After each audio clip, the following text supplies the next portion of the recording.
Hello there, welcome to my show, COVID-19 update by Heerak for December 14, 2020. Yeah, it's Monday. And believe it or not, it's National Monkey Day. So you see the pictures of monkeys there? See no evil, hear no evil, speak no evil is hidden somewhere. Um, but yeah, so it's a National Monkey Day. As you know, all the zoos are probably closed throughout the United States of America, or most of it, because of COVID-19. This show started on 2nd of April, 2020. And so if you watch the episode, you will see, what happened on that day. So it's almost like history in a video format. So, so you're lucky that I created this show, COVID-19 Update by Heerak, so you could go back and see what was happening on which day. You know what I'm saying? Um, yeah, I created this show to save your life and your children's life. So you fight for me, I fight for you. You protect me, I protect you. You know what I'm saying? It's life is like that. You gotta protect your interests, and obviously, it's in your interest to watch this show. So you gotta protect this show with all you've got. What can I say? I mean, this show helps you and your children live. I mean, it's a gift of life. You know what I mean? As you know, I'm against abortion. I'm pro-life, and so this is part of my pro-life project to save your life and your children's life. So life throughout the lifespan, from fertilized egg, zygote, to when you die. Hopefully you live to be 100, but COVID-19 is taking a lot of people's lives away. People could live to 100 are dying at 90, 80, 70, 60, 50, 40, 30, 20, just because of COVID. And that's the tragedy of COVID, right? And we are not monkeying around. You know what I'm saying? Um, yeah, I mean, we are 11 days from Christmas. Can you believe it? Christmas is already here.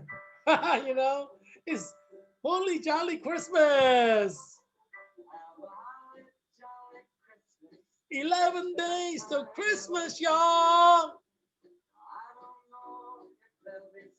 I'm sure you've been singing your dose of Christmas caroling.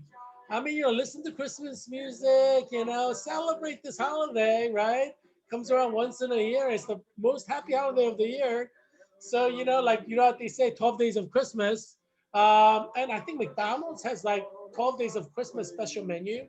But that's why, McDonald's beats out like Burger King and Wendy's because they don't know how to do these things. You know what I'm saying? I never go to Wendy's. It sucks. I don't know. The coupons that Wendy said, they're all like irrational. I mean, why would I want to use that coupon to visit Wendy when I'm not really getting much out of it? You know? Um, the Burger King's better. Burger King coupons are better than Wendy's, definitely by far. But McDonald's coupons are the best. If you get their app, you get like free large fries every day. When when you go for large fries, obviously you're gonna buy other stuff, So McDonald's makes money. McDonald's know how to do business. That's why they're the best. Popeyes coupons, like through the app, even through mail-in coupons. I'm like, I'm not gonna go to Popeyes for that unless I have a flu or COVID and I need to eat, protein every day. I cough up the bugs, but the coupons do not encourage you to go. So whoever is making Popeyes coupons, get with the business. Like the kind of coupons that will get people to go to you are like 8 pieces of chicken for $5. Something that will draw people out. Not like 8 pieces of chicken for $10. People are like, I'll just get chicken from like Walmart or Stop and Shop or 7-Eleven. You know what I'm saying? I mean, they may not taste as good as Popeyes, but hey, that's like $4 cheaper. You know what I mean? I mean, this is COVID-19 America. Get with the program. People don't have money. Million people are like losing job every week, 800,000 or whatever. If millions are losing their job every month, and you're going to give a coupon like 8 pieces of chicken for $10. I mean, they were like, yeah, I'll just get raw chicken and fry them at home. You know what I mean? Yeah, get with the program, Popeyes. How about Subway? You know, Subway used to have really good coupons. They're like, buy 1 foot long, get a foot long free. I'm like, that was worth going to driving out to Subway for. But it's not like Subway is like the best restaurant in the world. You know what I mean? So you're like, but one sandwich, 1 foot long free for 1 foot long. I'm like, hey, you're not getting me out there. But they're like, they went down to like buy two and then you get one free. I'm like, unless you have like three people in your family, that's not like really worth the coupon. Like, you know, for singles like me, I'm not married. I've never been married. I don't have kids. Like buy one get one free. That's kind of nice. You go buy one, you eat one, you have one more for the next meal. But buy two get one free. I'm like, hey, I'm not driving out for that. And then they had a pretty good coupon. I used several of them. That came like a couple months ago, and that was like uh, buy 1 foot long and a drink, fountain drink, and you get a 1 foot long free. I'm like, it's not as good as the previous one, but I mean, you get a fountain drink. I mean, you get like 2 liter soda for $1. But hey, I mean, it's okay. So I went out and grabbed a couple, used the coupon. But now I received the newest Subway coupon. They're like, get $1 off of a foot long. I'm like, man, I'm not gonna drive out, to Subways and get a foot long with $1 off on the coupon. It's just a bad deal. I mean, it's a hassle to drive out there and drive back. I mean, that alone is probably worth like a couple bucks. $1 doesn't cover it. You know what I mean? I mean, think like a normal American. Don't think like a millionaire.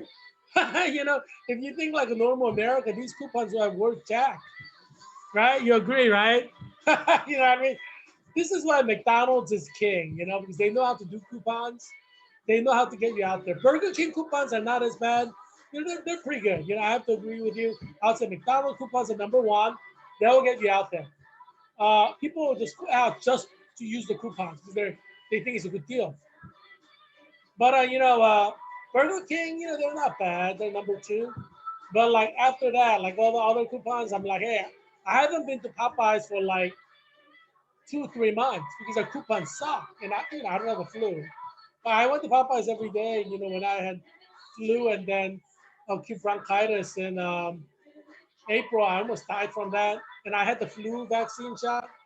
And Bill Snead from my he's a brilliant guy. He went to U.S. Naval Academy for bachelor, served in the intelligence as an officer in U.S. Navy for 20 years, and he was like he took after his first year at Georgetown University. Our program is 2 years, master's in political administrator.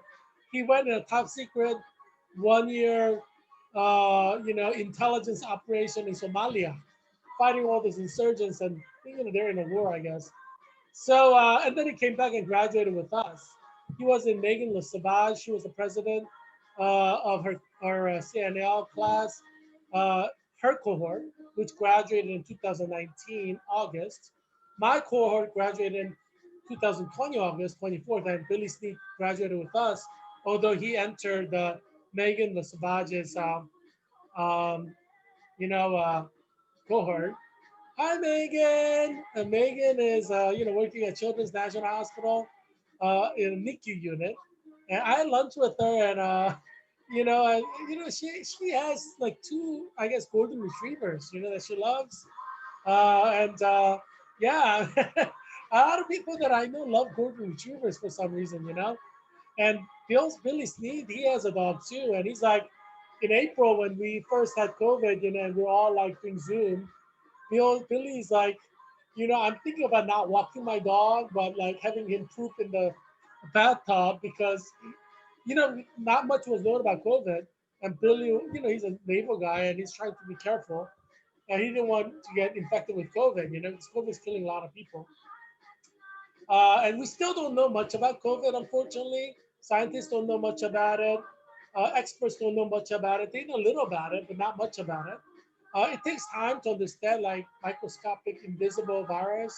You know what I mean? You can't even see them. You know, they're probably like everywhere in your home right now if you have visitors come visit you. You know, uh, so you can't even see these things. And so scientists are discovering something new. Will probably take like years to learn about COVID. Unfortunately, COVID is mutating like constantly, so you can't keep up. There are like millions wherever you are, and they're like mutating all over the world. There are like 1,000 different strands. That's why I don't think COVID-19 vaccines will work because like mutating viruses. I mean, how are you going to keep up with that? It's a global pandemic for a reason. If it's easy to stamp it out, it wouldn't be a global pandemic. You know what I mean? Um, yeah. What can you do? British soldier in red are like, I could stamp it out. We will win the war against the virus. We will win the war against virus. Sometimes these like people using war imagery to describe COVID, like, they have no clue. You have no clue. You know what I mean? These invisible microscopic. How are you gonna fight it? What? You're gonna fight it with your sword? Look at his sword. He's gonna fight it with the sword. You know what I'm saying? You're gonna fight COVID-19 with a sword? That's ridiculous. Anyway, yeah. Um, yeah. So anyway, I'm sharing photos. As you know, I'm doing this show. Although we have some Christmas breaks in between, I'm doing this show. Bachelor in Poland. I was in Poland in 2019, and to deliver my academic paper on Jewish studies at the annual conference of European Association of Jewish Studies, which is made up of professors who teach Jewish studies at European universities like Cambridge University, Oxford University, Heidelberg University, University of Paris, Geneva University, the university all over Europe. And most of the professors are Christians because Hitler killed all the Jews in the Holocaust. So, you know, you know what I'm saying? Jews are all dead. All the Jewish experts who used to be Jewish who teach Judaism, they're all dead. So after Hitler killed them all, it wasn't just in Germany, right? It's all over Europe. So professors who teach Jewish studies all over Europe, they're all Christians. You know what I'm saying? I mean, no, I should be laughing, but it's so ironic, like professors of Jewish studies all over Europe are Christians. you know, you'll be hard pressed to meet a single Jew. Like the whole association, you'll be like, where are Jews in this Jewish association? Where are Jews? And you're like, no, don't you remember Hitler killed them all in the Holocaust? That's why there are no Jews in Europe. I mean, there are some Jews in Europe, but not many. You know, um, so yeah, so professors who teach Jewish studies all over Europe are Christians. Um, yeah, you'll be hard pressed to find a single Jew. Guys, it's the reality. What can you do? So Jewish studies is controlled by Christians, not by Jews around the world. Even in the United States, Jewish studies as an academic discipline is controlled by Christians, not by Jews. You know, uh, you don't have the numbers. There are 6 million Jews in America. Most of them do not do Jewish studies. You know, I, you know, I've been a member of Society of Biblical Literature, and there are over 10,000 members. The majority of them are Christians, like over 95% are Christians, and they teach Jewish studies. You know, I mean, there aren't that many Jews teaching Jewish studies in America.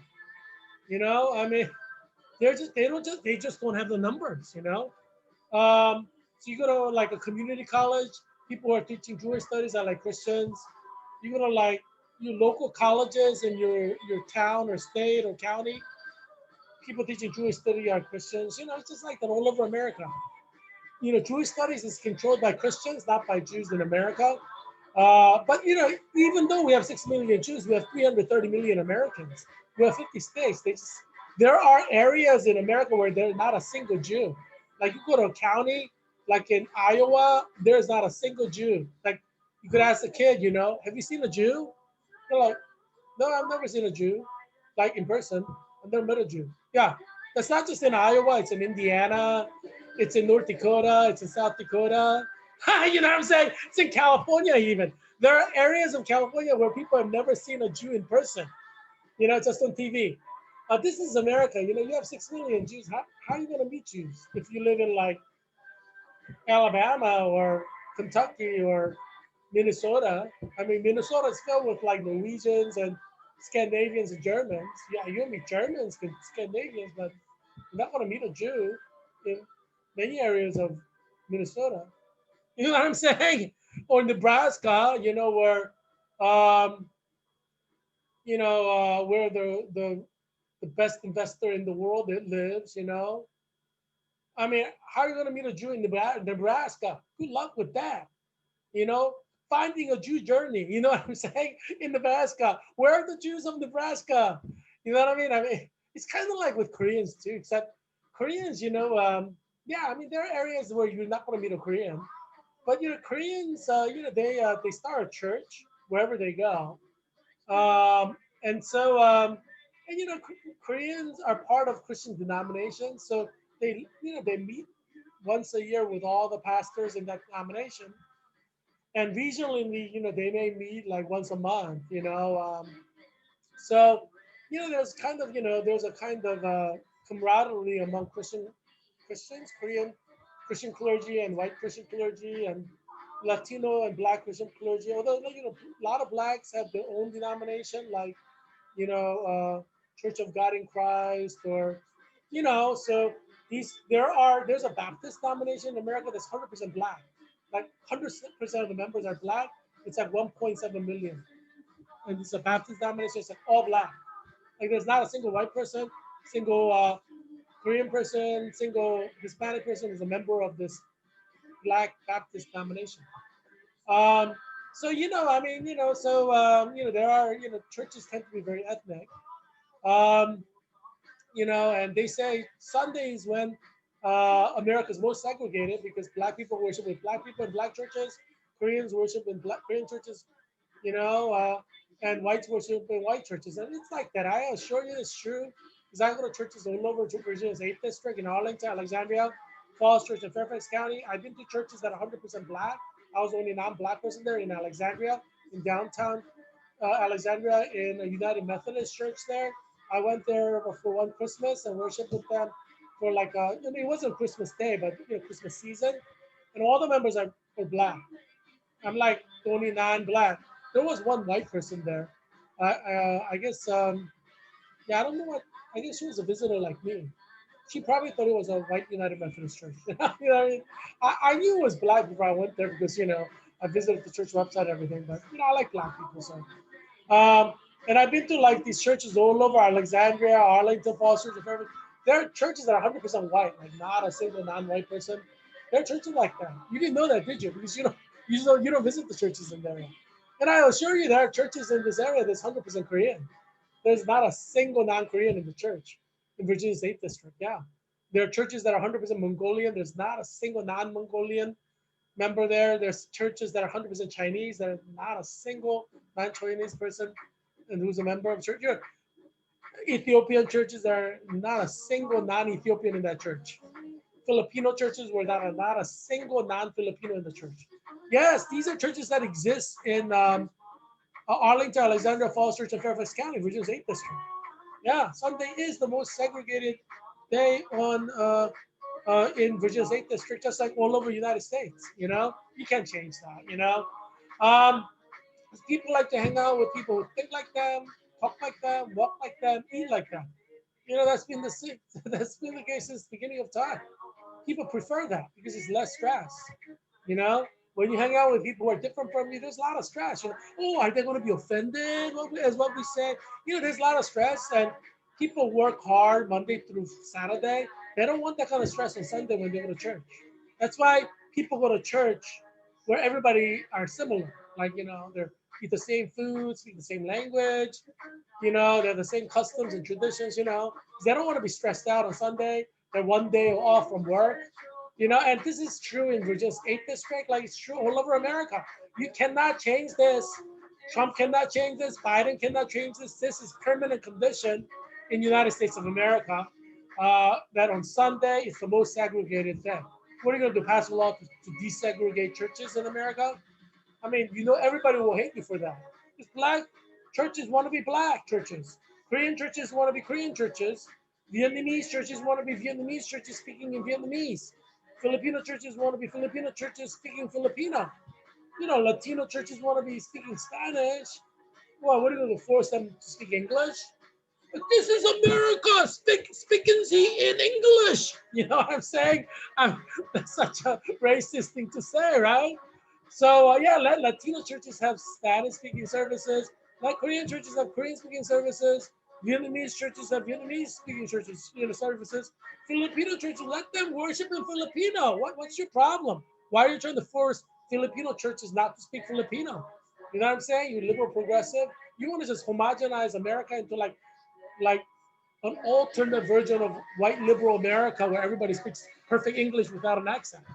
You know what I'm saying? This is why I say white progressives are the most racist because they want to just like make everybody the same. Hey, we like being different. We like having differences. Yeah, we like our culture. So stay off of our culture, dude. um, yeah, I'm Korean, so I like going to Korean churches and worshiping in Korean. I like going to black churches and worshiping in with black churches. I like going to Latino. Well, actually, I like going to all kind of churches, but I mean, I say Koreans have the right to worship in a Korean church in their own language. It's their culture. That's what being multicultural society is all about. You allow ethnic groups to preserve their ethnic identity. However offensive they may be to you. Just don't have a cow. Don't have a cow. you know. Um, yeah. So so this is bachelor in Poland. I went there to deliver my paper on Jewish studies, and obviously I'm a real respected Jewish studies experts around the world. So what I say goes, man. you know, I mean, your popular Jewish cultural lingo don't jive with us in academia. You know what I mean? Yeah, what you think is this is not this. We're the experts. So there. But anyway, I worked hard to be an expert of Jewish studies. I lived in Israel for 3 years with multiple scholarships. Goldsmith Foundation, which is a big foundation in New York, gave me scholarship to research Jewish identity. It's like a Jewish organization. Hebrew University of Jerusalem gave me money to study Jewish studies. State of Israel gave me money to study Jewish studies. I am People have invested a lot of money for me to be one of the best Jewish studies experts in the world. Uh, American Friends of Hebrew University gave me money to study Jewish identity. I mean, all over. Lady Davis Foundation, which is like a British nobility, gave me money to research Jewish identity. Ralph Wallenberg Scholarship, which is it's kind of like Rhodes Scholarship of Israel. Uh, you know, wanted me to study Jewish identity. I mean, geez, and I'm like invested with a lot of Jewish money to study Jewish identity. You know what I mean? I've been vetted by so many Jewish organizations. It's not even funny. I mean, but as I say, there are too many Jews who do Jewish studies. Jewish studies is controlled by Christians around the world. Even in America, it's controlled by Christians. So, that's just life. What can you do? There's only 12 million Jews in the world. There's nothing you can really do. It's a numbers game. Almost everything in the world is a numbers game, including Jewish studies. You gotta have the numbers. What I mean to dominate. You don't have the numbers to dominate Jewish studies. That's just a fact of life. Um, yeah. So I went to Poland for the annual conference of European Association of Biblical Studies, which is made up of experts who are Christians, you know, who teach in European universities, Jewish studies in European universities.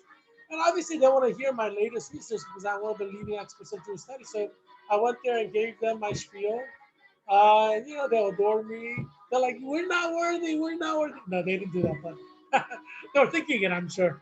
Uh, yeah, and then, but I was like, I'm in a 2-year intensive master's program in clinical nurse leader at Georgetown where we have like no break. We have like 1 week break or 2 week break, 1 to 2 week break between each semester. I'm like, I'm in Poland. I'm giving my paper on Jewish studies to this hungry Jewish studies experts who want my knowledge, my expertise and creativity. But what's in it for me? Not not much. I'm just giving and giving. I need to take and take a little bit too. So I created a bachelor in Poland program for myself. Hey, if people are not going to create it for you, create it for yourself. You know what I'm saying? You make your own luck. Yeah, there's no such thing as luck in the world. You make your own luck. You make your own bad luck. You make your own good luck. So I created a bachelor in Poland, and in the period of like 10 days, I dated more than 14 women, you know, who are bachelorettes. Have you seen Bachelor in TV, right? Yeah, Bachelor. I created the show. I produced it. I starred in it. I produced it. I wrote it. I filmed it. I did everything. It's like one man like show. You know what I mean? Well, it's not one man show because I had women that I dated. So they are like contestants. So it's a reality show. I want you to meet Aneta. Isn't she pretty? She's like 18. Um, what? That's what she said. I believe her. She looks 18, right? If the girl says she's 18, I believe her. There's no, I mean, I'm not gonna say show me your ID. You know what I mean? That's just rude. Yeah, but she says she's 18, so she's legal. But I mean, she's legal by American standards. Age of consent in Europe in some countries is 16. But hey, I am an American. I abide by American rules almost always. Here, but yeah, I mean, different countries have different, age of consent. It's not the same everywhere. Different countries have different value system, different ethics, different morality, different laws. So age of consent in Canada used to be 14. You know, just like 5, 6 years ago. I think maybe 10 years ago, 5, 6 years. Age of consent was 14. Yeah. So different countries are different. But yeah, I don't know what age of consent in Poland is, but yeah, but she says she's 18. Generally, other countries are lower than our country. Like 18 as age of consent, that's really old. Um, I don't think there's any country in Europe that has age of consent at 18. I think it's like mostly 16, 17 or lower in Europe. But whatever. Anyway, so Aneta says she's 18, so I believe her.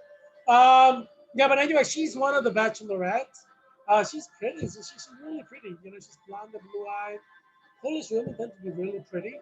And I met her in Gdansk, and so you see the flag of Gdansk there. And I've shown shots of the streets of Gdansk. It's so crowded and fun. I wanted to go back for like summer 2020 as well. But I mean, geez, COVID-19 struck and there's like no fun. I actually have enough miles in my Delta to get a free flight to Europe. So I'm really upset. And I could have gone for free to Poland with Delta. Oh, well, it's like, and it seems like COVID-19 is not going away anytime soon. So it's probably going to be the same situation next year, December, 2021 December, same situation summer 2021 summer.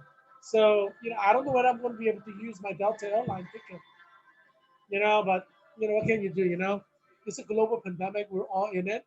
Well, not really, because in China, they only have 16 cases per day for 1.2 billion people. They could fly anywhere they want. They could go swimming and vacationing all they want. They could date all they want every day. They could hang out with friends all they want because there's no COVID there in China. But, we're not in China. We're in America. So China is, no one's dying. Everybody's living a fun, happy life. But we're in America. In America, we have like 3,000 people dying every day. You see the numbers there, 1,423. That's not going to be accurate. That's not accurate. You know why? Because today is like electoral college day. Like all the media was focused on electoral college. If you've been watching TV, so the numbers are not accurate because people are like focused on that, and some of the people are not sending in the numbers like they should. You know, that's what happens when you have a big event. And electoral college, like they're so slow that they're going all day today. So it's probably more like 3,000 dead today, but numbers are not flowing in like they should, because people are like focused on electoral college and blah blah blah blah blah blah. It's so boring watching that stuff. So I'm like, I watched it for 1 minute, got so bored, turned the TV off, never went back. Um, yeah, but this is fun, right? Bachelor in Poland. Um, so the numbers we do have now is 1,423 people have died in the last 24 hours. So we have 300,586 people who are dead in America so far. And in terms of cases, we have 16,432,408 cases. So less than like 5% of Americans got infected with COVID. So we have 95% to go. And don't forget, there are babies being born as well. So you gotta, you know. So I mean, you're not never gonna develop herd immunity at this rate. To develop herd immunity, you need like over 60%. So we're stuck with COVID-19 for the next 10 years. No herd immunity will. You're not going to have herd immunity. It's not, all the Native Americans, Indians died. There were like 100 different nations. 80% or more of them died from European diseases over many years, like over 10 years, period. That's where we are. We're like the Native Americans with COVID-19 dying off the next 10 years. And 80% of us can die. Um, as you know, in Europe, there were these diseases that killed off 30, 40% of the population, maybe more, 50, 60% in some areas, right? You know that, right? In Middle Ages, they had these pandemics. So, yeah, I mean, to develop herd immunity, you probably will need to have like 30% of the people die. So, like in America, you probably need to have like 100 million people die before you develop herd immunity. It doesn't, herd immunity doesn't come into existence with no death, right? By definition, herd immunity happens when like you have like 1/3 of your population die, and like 100% of the population get it, or 60% get it. We only have less than 5% who got COVID, so don't think we're gonna have herd immunity. We're not gonna have herd immunity. We're in this for like next 10 years, unless we flatten the curve to 0 infections per day, like China did with the Wuhan province. We have COVID-19 for next 10, 20 years. Well, remember what happened when Wuhan had COVID? China blocked off the whole province. No one could get in, no one could go out, right? To make sure the case goes to zero. That's what we needed to do with New York. We needed to quarantine off the whole state of New York and make sure that the cases go to zero, and then open up New York. But President Trump was willing to do that, but unfortunately, he caved into Governor Cuomo, who said no. President Trump made the biggest mistake in his life. He should have gone with his instinct. When he wanted to quarantine New York, he should have just done it. And then we would be like China with zero death per day. Because we would have flattened the curve at New York. You would not have spread it anywhere else. We would have blocked off all of New York, not let anybody out or in. It's not going to spread. But we didn't do that. I mean, we have the science. We know what quarantining means. We know what we're supposed to do. In a global pandemic, we're supposed to quarantine areas where there's virus, block it off completely, quarantine it, then it's not going to spread. That's what we needed to do, use the science we have. But like idiots, uh, we didn't follow the science that we have. That's why we're in the mess we're in. All we needed to do is quarantine off New York State for like 5 months until all the cases go to zero and nothing spreads outside of New York. And so if some spread outside of New York, we quarantine those areas for like 5 months, and we have zero cases around America. This is where democracy doesn't work. Like China is an authoritarian state, so they just shut down one region. Is you know, But President Trump is in a democracy, so he wanted to shut down He has good instincts. He wanted to shut down New York. Had he done that, we would not have any COVID now. But Governor Cuomo just like, meh, meh, meh. And he complained and complained. And in a democracy, you can't just shut a place down. I mean, President Trump should have issued an executive order and shut New York down. Then we would not be in the mess we are. But then you have to understand President Trump, he didn't want to look like a dictator. I understand where he's coming from, but this is where you see democracy is inferior to like totalitarian regimes. In times of COVID-19 global pandemic, democracies do not do well because you have to get consent of everyone. Um, and the time that you take get consent, it's too late. And also, you have to compromise. And like President Trump compromised, he was going to quarantine New York, but he compromised with New York Governor Cuomo, and they came to an agreement. And that agreement was not good enough to block off COVID from New York to other states because scientifically you're supposed to quarantine an area completely. But like a totalitarian country like China, they can unilaterally do that. That's why they have zero death right now from COVID every day. That's why their economy is operating 100%. Nobody lost their job. Not a single person lost their job from COVID in China. Zero. This is where communism works. Like not socialism, communist totalitarianism or fascism. You know what Nazi had. Those things work in times of crisis like this. And the nursing field, they agree. They say in crisis situation, as you know, I'm trained in clinical nurse leader, master's program at Georgetown in the latest sciences on clinical nurse leadership. And it is a given, accepted consensus in crisis time. Uh, Authoritarian leader is the best leadership, not democratic leadership. In time of peace, when there's no pandemic, democratic leadership is the best.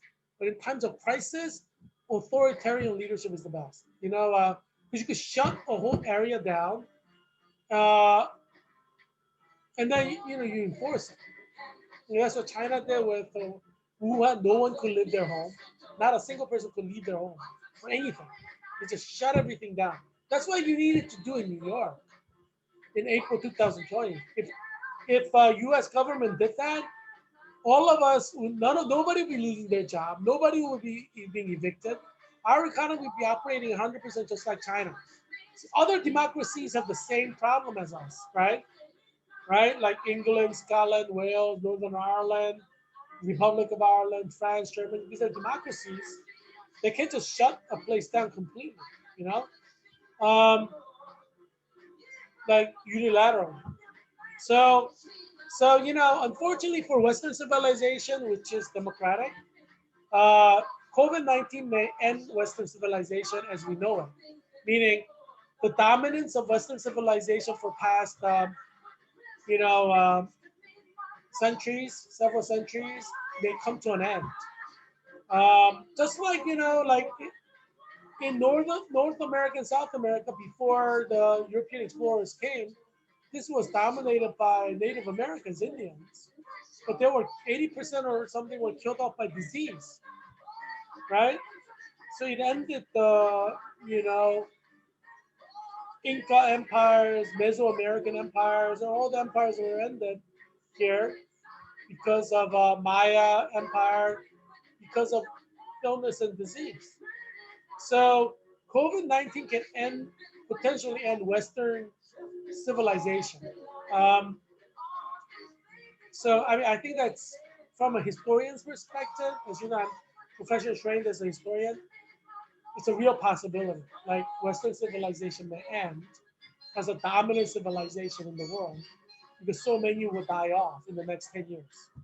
I'm predicting that by June 2021, 30 million Americans will die because once hospitals and ICU beds run out, 100% of people who need them can die. So right now, we have 3,000 people dying, but we have 200,000 people getting COVID every day, and we're not even in winter yet. You know, in wintertime, more people will need hospital, and there's nothing there. 100% can die. So possibly 100,000 can die in a day in America. I mean, it's a big country. So it's just a drop in the bucket when you compare to like all the people who live here, 330 million. So 100,000 to 200,000 can die in a day. That can happen in America. Scientifically, it can happen. And I believe it will happen before June 2020. I mean, I think it's 100% or 99% certain we're going to hit 10,000 deaths per day to 20 to 30,000 deaths per day. I think that's like guaranteed. But I think that it's possible that 100,000 die in a day, 100, 300,000. I wouldn't be surprised. I'm expecting it right now because all the hospitals are full, ICUs are full. So, we have 200,000 people getting COVID every day. So 100,000 dying per day is possible when no hospitals have beds in all 50 states anyway. So I think we should expect that, I would say. So COVID-19 may end Western civilization as we know it. It's unfortunate, but it's a possibility. I'm sure the Native Americans who were dying of disease, which were in crisis mode, never thought that they would end as a civilization or even have their ethnic group go extinct.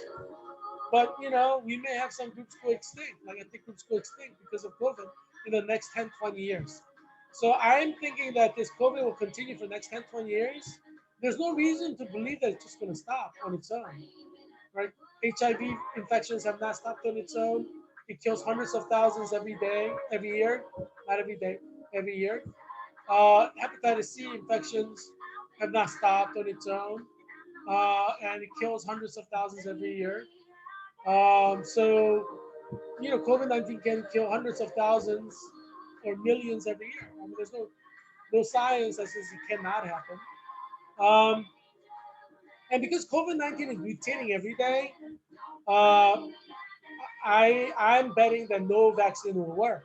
But let's see, and I'm hoping they'll work, but I don't think they will work because there are thousands of strains, many of which are not identified yet. So, science cannot keep up with the speed of COVID mutating all over the world. Science just cannot keep up.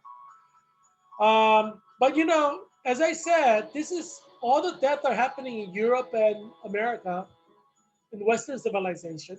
In South America is part of Western civilization now. After all the Indians died off in during the age of the conquistadors. Um, but there are continents where there are hardly anybody dying. And Africa is one of these continents where not many people are dying. So maybe we'll call this the white man's disease, because a lot of these countries which have mostly white populations, have the most number of deaths. But anyway, yeah. So Africa, uh, top five in Africa. South Africa is number one, and it's 866,127 cases. And 23,451 people have died, 3% death rate.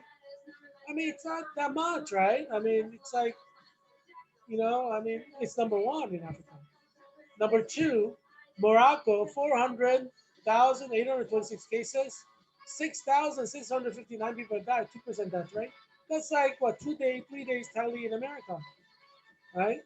When we have like 3,000 people dying per day, which is like right now. Today is electoral college kind of day, so that's why all the numbers are not coming in on time. Egypt is number three, 122,086 infections since the beginning of pandemic, and we had 200,000 infections just in one day. Just to put it in perspective. And total death in Egypt is 6,943, a 6% death rate. Look at Ethiopia. We have a lot of Ethiopians in Arlington, Alexandria. This area has the most number of Ethiopians in America. 117,242 cases in Ethiopia. 1,809 have died from beginning to now. That's like what? 1 day's tally for America. Tunisia is number five. 111 361 cases, but their death rate is at 3%, so they have 3,894 deaths. Yeah, so higher the death rate, more people die. Bye, Aneta. Hi, Aneta. Oh, I miss Aneta. Okay. So, yeah, so London is in big COVID-19 trouble. Um, so, yeah, things are happening in London. London is shutting down. Um, so, let's read the three articles.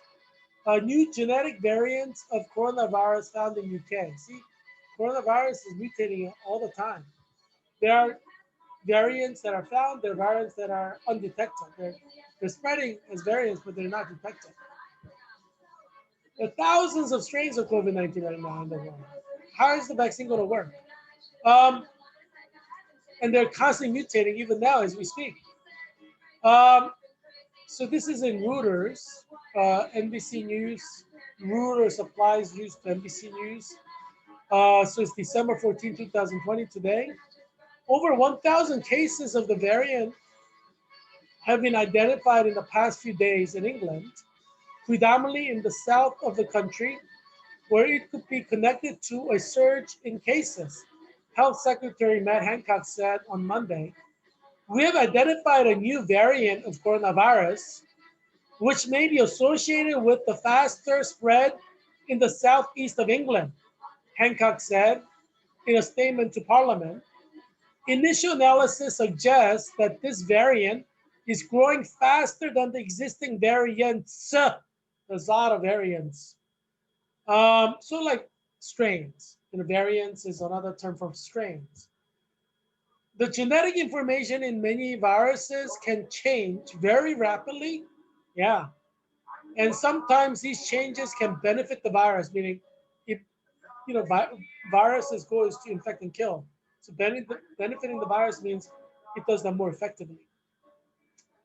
By allowing it to transmit more efficiently or to escape the vaccines or treatments.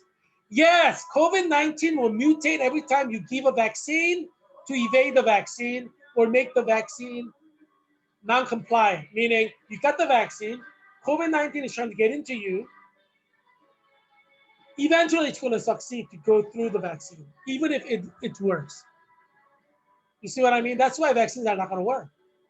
Because the primary goal of all the COVID-19 strains, thousands of them, is to mutate to overcome the vaccine that won't allow it to infect them. You will be infected at some point as COVID-19 mutates around the vaccine that's in your body.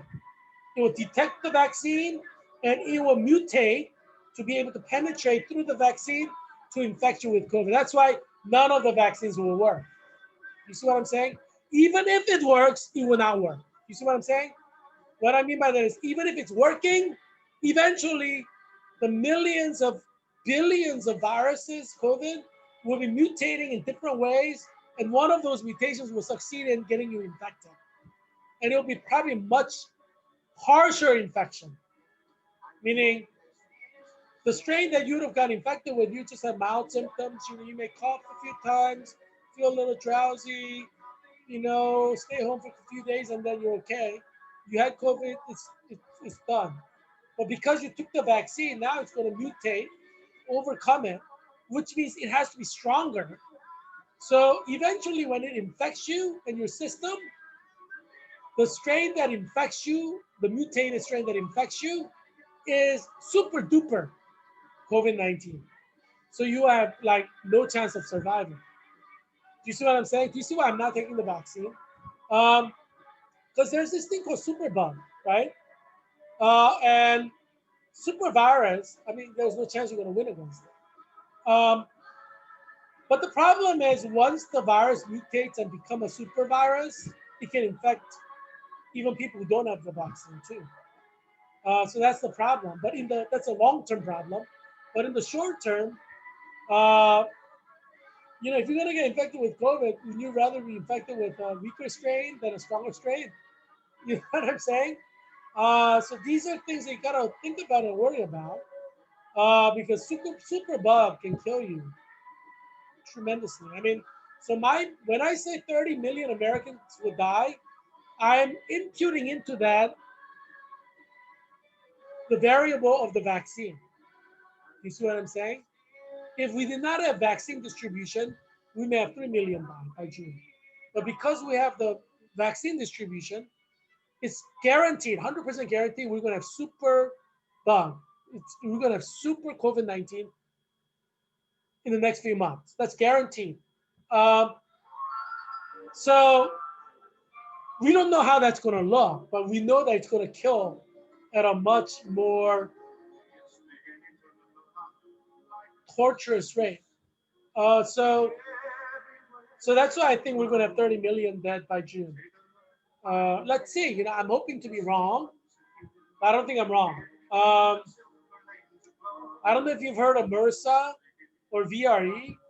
MRSA is methicillin-resistant Staph aureus.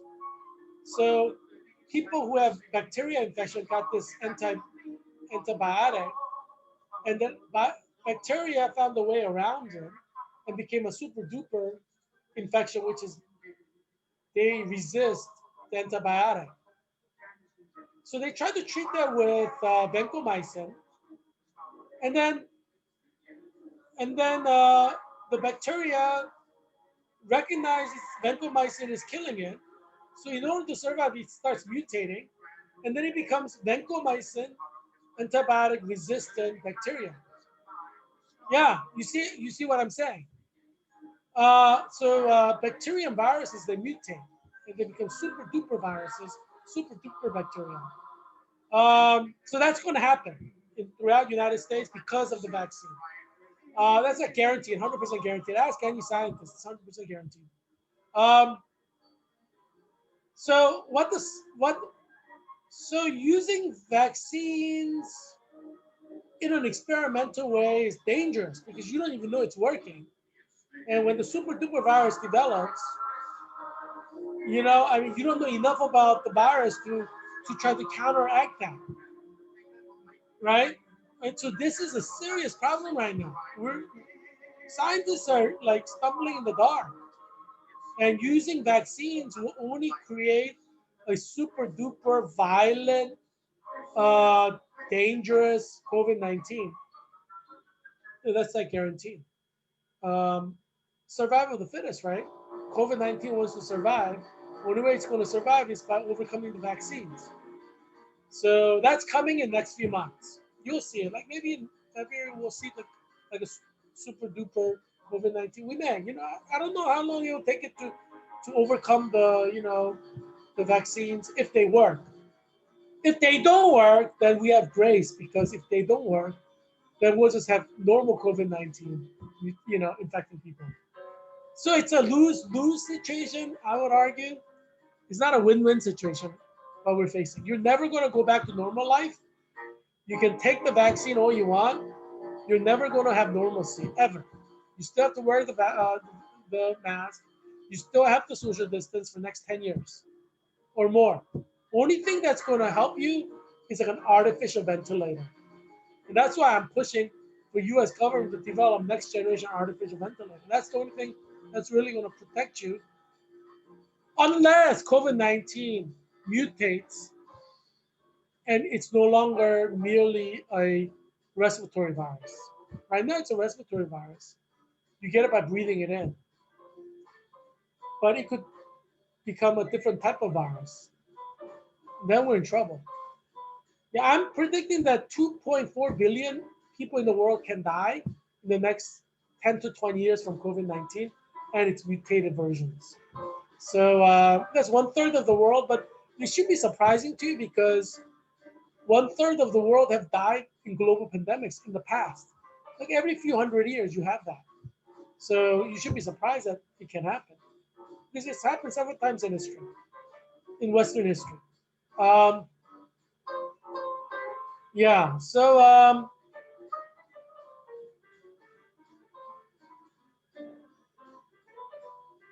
yeah. So next one, the next article.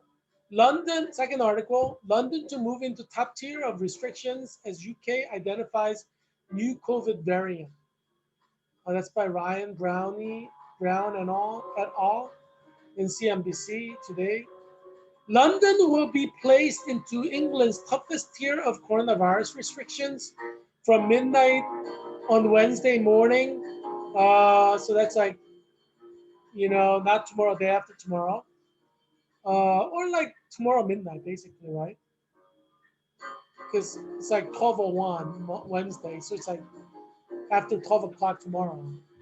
Following 12 midnight tomorrow, following a rapid rise in COVID-19 infection rates. Alongside London, parts of Essex and Hertfordshire are also set to move into Tier 3 from 0001,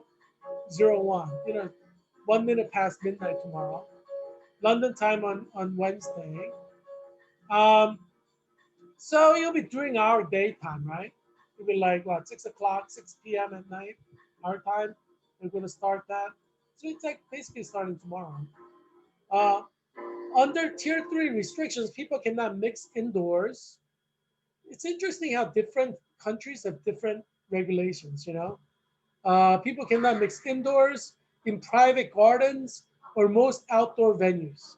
Shops, gyms, and personal care services like hairdressers are allowed to stay open, which is a big mistake. We should shut them down because it's going to spread there. So Mr. Hancock is making a serious mistake in not shutting them down. And you will see in the proliferation of COVID. But bars and pubs and restaurants must close except for takeaway and delivery. Yeah. Number 3 article, uh, rollout of Pfizer BioNTech COVID-19 vaccine slows in UK, United Kingdom, due to allergic reaction monitoring. Um, so that's by Joanna Sugden, the Wall Street Journal for December 14, 2020.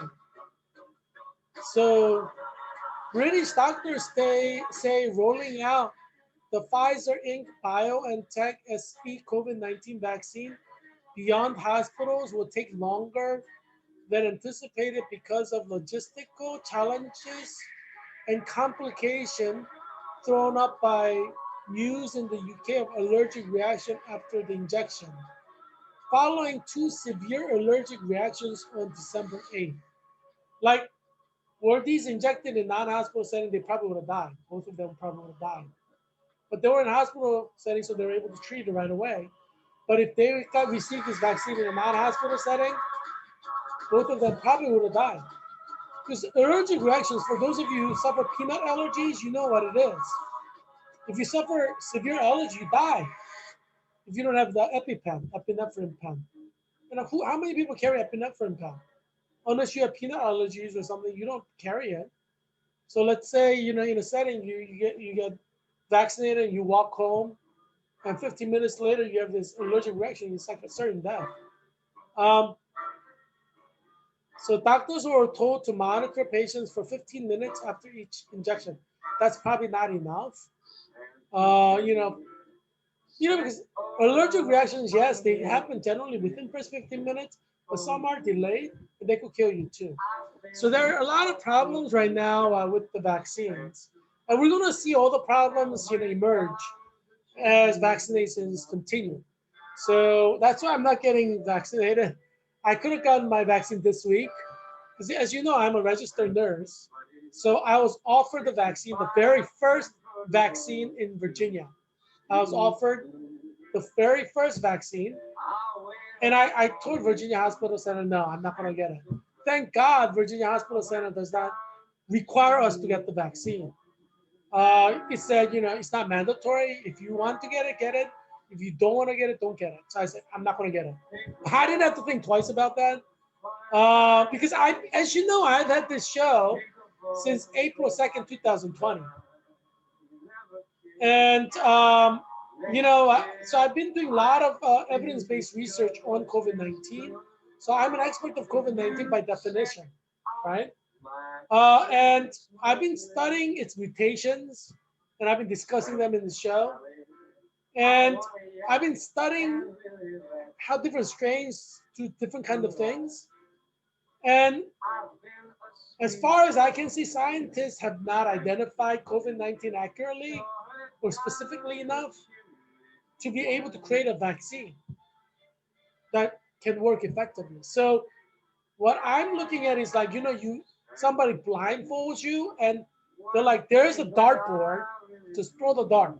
And let's say you're a professional dart player, they blindfold you, and you're an expert, so you're like a professional dart player, and you're throwing the dart. Some will hit it, some will miss it, some may even hit a person standing near it. You see what I'm saying? So even if it's an expert, if the expert is blindfolded, he cannot hit the dart.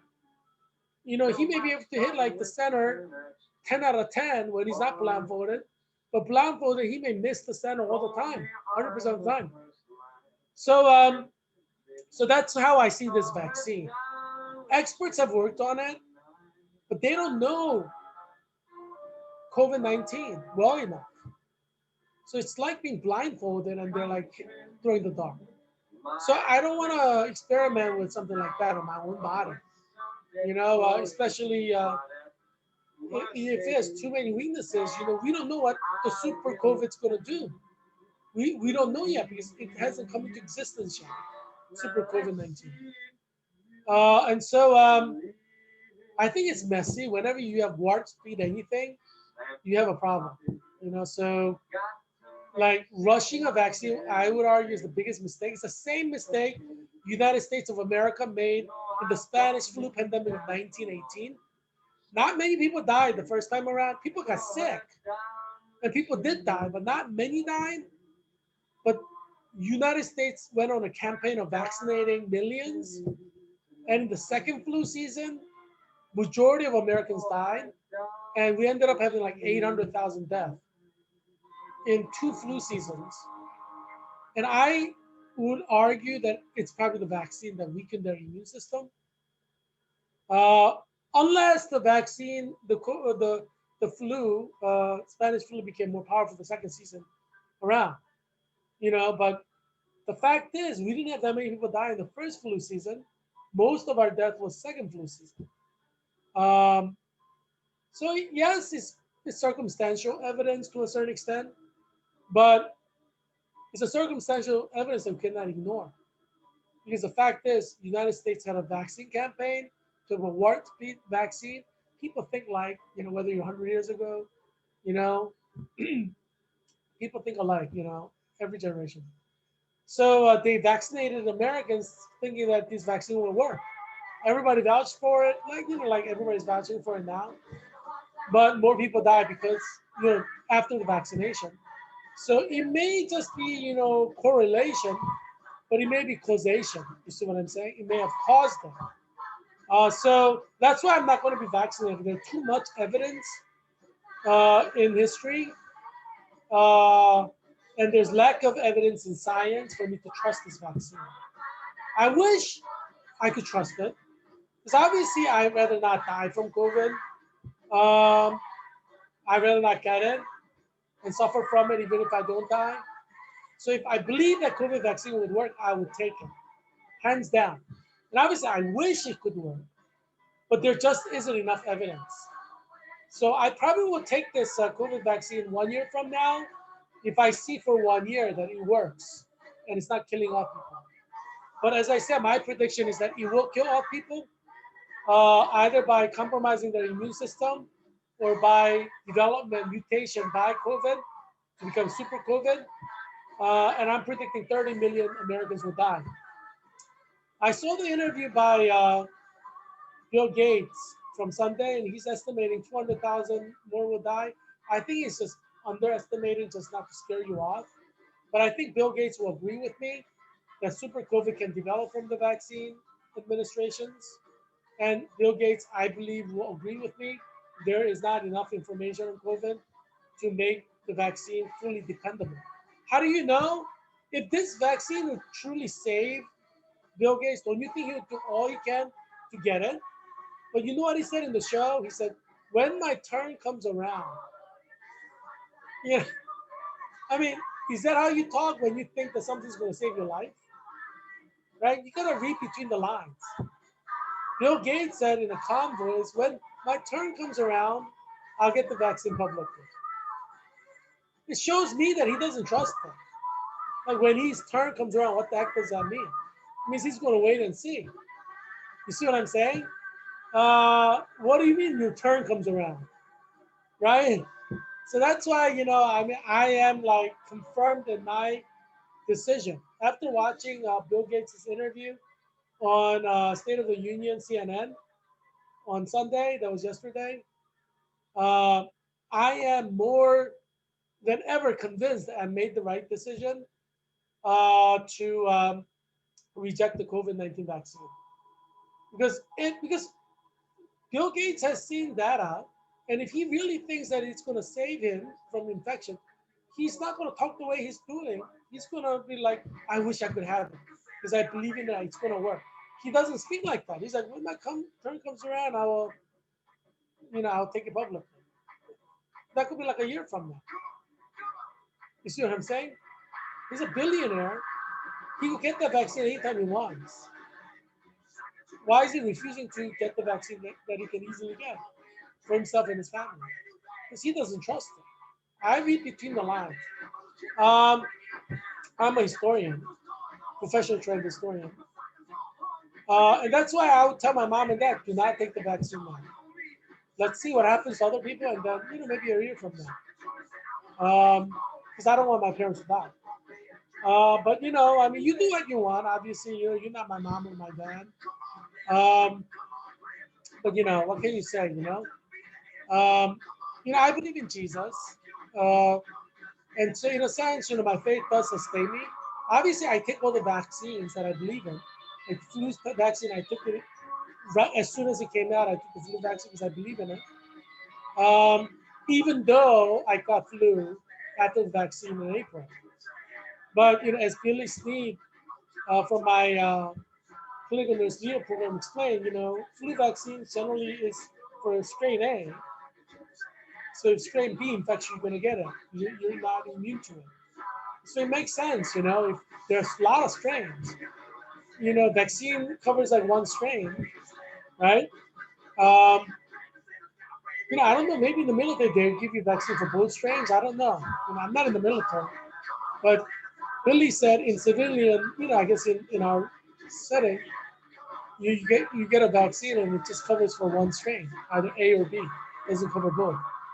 So yeah, I mean that explains why I got it. But maybe I got the strain B vaccine. That's why I got flu A. But yeah, I mean, I don't believe the liberal media that tries to portray vaccine as a savior. That's what they did in 1918 when United States had millions of vaccinations for Spanish flu pandemic. Deja vu, history repeats itself. Media is wrong. Then I believe it's wrong now to push COVID vaccine. But I wish I didn't have to say that. I wish I could say I believe in COVID vaccine, that it would work. But as a scientist, a public health expert, uh, I have doubts about this vaccine based on the evidence that is presented to me. So I have to be honest to you about it, right? Because you need different sides of the story. You take it if you want, because there are a lot of experts like Fauci who's like, yeah, take the vaccine. I haven't seen Dr. Fauci take the vaccine. I like to see that. But you take whatever advice you want. You go with your gut feeling. Um, yeah, maybe I'm 100% wrong, and then it'll work. It'll protect you. I hope that's true. I wish I were wrong. I'm hoping that I am wrong, but I don't think I'm wrong. After all, I'm the Leonardo da Vinci of 21st century. I'm really wrong. I was the one who said you should wear a mask to protect your life when Dr. Gupta on CNN said, oh, the mask will not protect your life, but it will protect other people's life. Do you remember that? I'm like, what? Of course, masks protect your life. Of course, masks protect your life. Do you remember? Watch my show. I talked about it in my April episode. Yeah, watch my show where I like attack, you know, um, people who say like healthcare experts who say don't wear a mask. I'm like, what the heck? It's a global pandemic. Of course you should wear a mask. Yeah, watch my episode from April. I was right. Dr. Fauci was wrong when he said, don't wear a mask. You know, I mean, Dr. Fauci has history of being wrong right now. He told you not to wear a mask in April. He was wrong. He told you to open up schools. Look at what's happening. I told you not to open up schools. I was right. Dr. Fauci was wrong. You see what I'm saying? I'm consistently right about helping you survive COVID-19. I worked for 3 months to close all the public schools in Virginia's 8th district. Arlington Public Schools, Alexandria City Public School, Fairfax County Public School District, Falls Church Public Schools. You all owe me in Virginia's 8th district for saving your children's lives and saving your life, because we have relatively few cases here compared to like other areas. So you owe me. Everyone in Virginia's 8th district owes me for working so hard to close down the public schools in this area, thereby giving you better conditions and reducing cases that kill. Look at Pennsylvania. I mean, you know, I went to film on Christian Academy. I shared some photos from yesterday's show. Pennsylvania has so many deaths, like hundreds of deaths every day, because they open schools. The Democratic governor, Tom Wolf, opened schools. You know, I'm calling for schools to close, and these Democratic governors are opening schools. And so children are getting it. Children are vectoring COVID-19 to their parents, and their parents are dying. Some children have lost both their parents to COVID-19 death. Whose fault is that? I said don't open schools. You know, just have internet classes at home. We have the technology for it. Why open schools in a global pandemic? It does not make sense, right? It's a person-to-person virus. Let's flatten the curve to zero before we open schools. You know, I look at China, it has zero deaths because they closed everything down. They closed Wuhan province down. All the schools, all the shops, everything was closed down. And they went to zero. Now they have like zero death per day. 16 cases in the whole country of 1.2 billion people. They could live a normal life. Nobody lost their job. No businesses are closing at all. Not a single business closed in China because of COVID. We could have been like that if you listen to me. You should listen. I am the Leonardo da Vinci of 21st century. If you listen to me, we would have zero death right now. But no, you did not listen, right? And you're still not listening. You know, what good is having a Leonardo da Vinci of 21st century in your country if you're not going to listen to him? You know what I'm saying? America is a story of tragedy because Leonardo da Vinci of 21st century, Heerak Kim, is a U.S. citizen trying to save his nation, and all the idiot politicians are not listening to him. And everything that Heerak Kim is predicting is happening true. When Dr. Fauci wanted to open schools, I said, no, close all the schools. Who did you listen to? Dr. Fauci. That's why all the states are having COVID-19 cases. We have 200,000 cases. If you listen to Heerak Kim, Leonardo da Vinci of 21st century, we will not be in this mess. You see what I'm saying? I mean, it's predictable. I mean, I'm not saying anything really out of the ordinary. We have research on pandemics. It's a person-to-person virus. We have to contact trace. We have to quarantine. Just basic ABCs of a pandemic. Yeah, I mean, you know, that's the tragedy of America. America, we didn't have to lose a single business to COVID. We didn't have to lose uh, we didn't have to a single person lose his job to COVID. No, you did not quarantine New York when Heerak Kim called for quarantining off New York. You didn't listen. You listened to Democratic Governor Andrew Cuomo, who was like, no quarantine, no quarantine. You need to listen to Leonardo da Vinci of 21st century Heerak Kim. That's the only way the United States is going to survive as a country. You have to listen to good advice. But anyway, you know, you're not a slave. Do what you want. But, you know, let's just look at the track record of not listening to Heerak Kim in the United States of America. Right? That's the important point that you need to keep in your mind today as well. You watch this show. The cost of not listening to Heerak Kim, the Leonardo da Vinci of 21st century. Yeah. Well, I'm glad that you joined me for this show. I hope that you will not be like foolish politicians like Andrew Cuomo and Tom Wolf, Democratic governors who open schools against the advice of Heerak Kim, independent candidate for U.S. Congress of Virginia's 8th District, who happened to be Leonardo da Vinci of 21st century. I hope that you will keep your children home, even if your school district's open, to save your children's life, to save your own life, because your children can get COVID in school and bring it to you and you could die from it. Yeah, keep your children at home until we flatten the curve. Yeah, I'm trying to give you advice to save your life, your children's life. You're not a slave, you do what you want, but you have the facts. You make the wrong decisions, you will suffer the consequences of your own decision. That's life, right?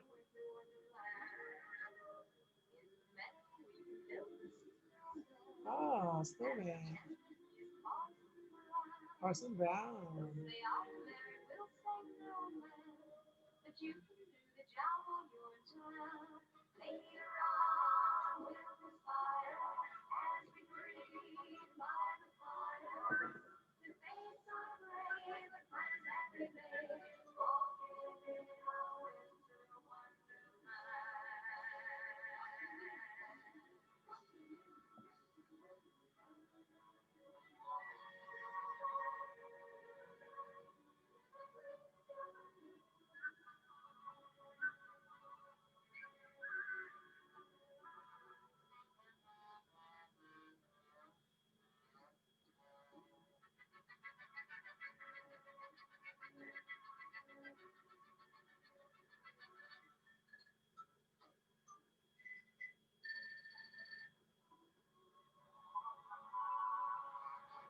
I love Christmas time. I'm sure you love Christmas time too.